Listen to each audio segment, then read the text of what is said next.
그때 다 유치권이 신고가 돼 있었던 기억이 납니다. 비행기 타고 이제 제주도 가서 보니까 이제 이게 붙어 있었어요. 다른 낙찰자 분들은 1,000에서 1,200만 원의 비용을 지불하고 저희는 그냥 그렇죠. 그 차이가 뭐냐? 현장에서 집행관님한테 꼭 요청을 하셔야 되는.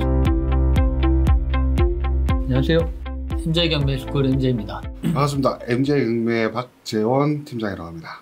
MJ경매 스쿨에서 명도를 담당하고 계시고 500건 정도의 명도를 처리를 하신 박재원 팀장님이 오늘 특별히 나오시게 됐습니다. 오늘 저희가 알려드릴 영상은 유치권입니다. 유치권이라는 게 생각보다 일반인들한테 다가가기 힘든 물건이지 않겠습니까? 특수 물건이니까 다가가기도 힘들고 어떻게 내보내야 되냐 굉장히 부담스럽거든요. 그래서 오늘 영상은 유치권이 신고돼 있는 건물을 낙찰받고 유치권자와 협의 없이 인도명령 결정을 받아서 이사비 하나도 없이 명도를 했던 그런 사안인데, 유치권도 그냥 경매 물건이 유치권이 신고돼 있다 해서 똑같은 유치권이 아니고 본질을 파고 현장을 가보고 실제 점유를 하고 있는지 여러 부분에 따라서 명도하는 방향이 이제 틀려지게 된다. 그래서 오늘 물건은 제주도, 이때 이제 제주도 물건이 한 10개 정도가 나왔었는데 신축 오피스텔이 그때 다 유치권이 신고가 돼 있었던 기억이 납니다. 요거 같은 경우는 저희가 낙찰을 받고 그때 현장에 갔을 때 유치권 현수막도 붙어 있었고 호실마다 점유자가 특정되어 있었고 그 해당 층에 또 유치권 점유자가 거주를 하고 있는 거 저는 기억하고 있거든요. 되게 휘황찬란하게 유치권 특정을 다 해놔가지고 실제로 저희가 아닌 다른 낙찰자 분들은 하나의 호실을 낙찰받고 1,000에서 1,200만 원의 비용을 지불하고 이제 점유를 풀었는데, 맞습니다. 저희는 그냥 그렇죠. 그 차이가 뭐냐 사례를 통해서 설명을 드릴 예정입니다. 유치권자가 유치권 신고를 했다 해서 다 유치권이 또 성립이 되는 건 아니잖아요. 그렇죠. 그거 맞습니다. 이 사람이 진짜 공사를 했냐, 성립이 안 되는 유치권을 가지고 이렇게 신고를 하고 있냐, 이런 부분들이 참 다양하게 정말 많은데, 실제로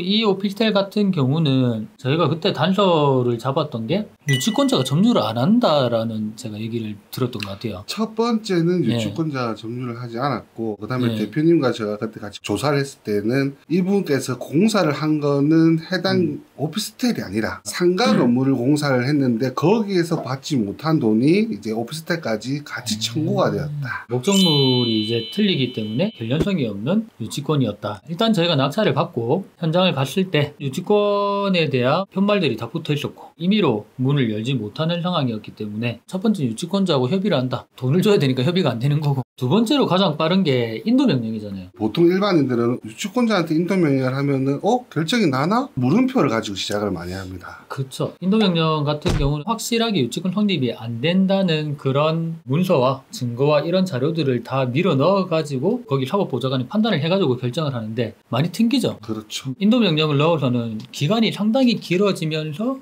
우리가 불리해지니까 협의를 할 수밖에 없는 그런 상황이 됩니다. 특이하게 소유자, 등기권자, 소유권 이전자한테 인도명령을 넣어가지고 개고를 하는 방법이 있죠. 제주도권 사건 같은 경우에는 정확하게는 소유자를 상대로 인도명령을 해서 그 점유 권원을 받아오는 것을 목표로 잡았기 때문에 유치권의 물건인데 유치권의 물건은 아닌 것 같은 그런 식으로 좀 제가 처리를 좀 했던 부분으로 했었죠. 소유자는 어떻게든 결정이 나니까 일단 개고를 한다. 개고를 했을 때 아무도 없다. 거기서 명도가 끝날 수도 있고 거기서 이제 불법 점유자가 있다. 그러면 다시 인도명령을 해야 되는데 공실일 부분이 거의 90% 정도 확실했기 때문에 저희는 소유자 상대로 인도명령을 해서 개고를 하면서 거기서 결정을 보자. 그렇게 전략을 짰었죠. 이 사진이 아직 기억나는 게 저희가 소유자 상대로 인도명령을 넣고 개고 신청을 했는데 비행기 타고 이제 제주도 가서 보니까 이제 이게 붙어 있었어요. 근데 이제 집행관들이 와서 이거를 보면은 이거 유치권자 점유 아니냐. 집행 불능 날 게 당연하기 때문에 급하게 볼펜으로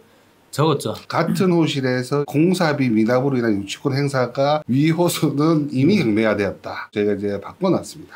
그래서 이때 되게 고민을 많이 했죠. 저희도 위에 CCTV도 있고 유치권자의 점유를 이제 낙찰자의 점유를 일단 바꾸고 점유자가 왔을 때 자 봐라 우리가 점유하고 있다. 문만 열어서 확인해 달라. 아무것도 없었죠. 다행히. 아무것도 없었습니다. 깨끗했습니다. 따로 집행을 할 필요가 없었죠. 보통은 집행을 할 필요가 없고 집행이 끝났습니다라고 돌아가시는 경우가 많은데 현장에서 집행관님한테 꼭 요청을 하셔야 되는 게 서류를 받아야 돼요. 집행 조서를 하나 만들어 주시면은 감사합니다라고 하면 현장에서 바로 이렇게 집행 조서를 만들어 주십니다. 그게 이제 강제 집행을 한 거하고 똑같은 효과가 나기 때문에 그렇죠. 비용도 줄어들고 기간도 줄어들고 굉장히 좋은 팁이라고 말씀을 드릴 수 있고요. 이렇게 우리가 집행조서를 받아서 붙여놓고 일주일 뒤에 개문을 하고 판매를 했던 기억이 나는데, 오늘은 유치권자가 있을 때 유치권자를 상대로 인도명령을 하는 게 아닌 소유자를 상대로 인도명령을 해서 집행을 쉽게 해버리는 그런 노하우를 알려드렸는데, 오늘 영상은 여기까지 하도록 하겠습니다.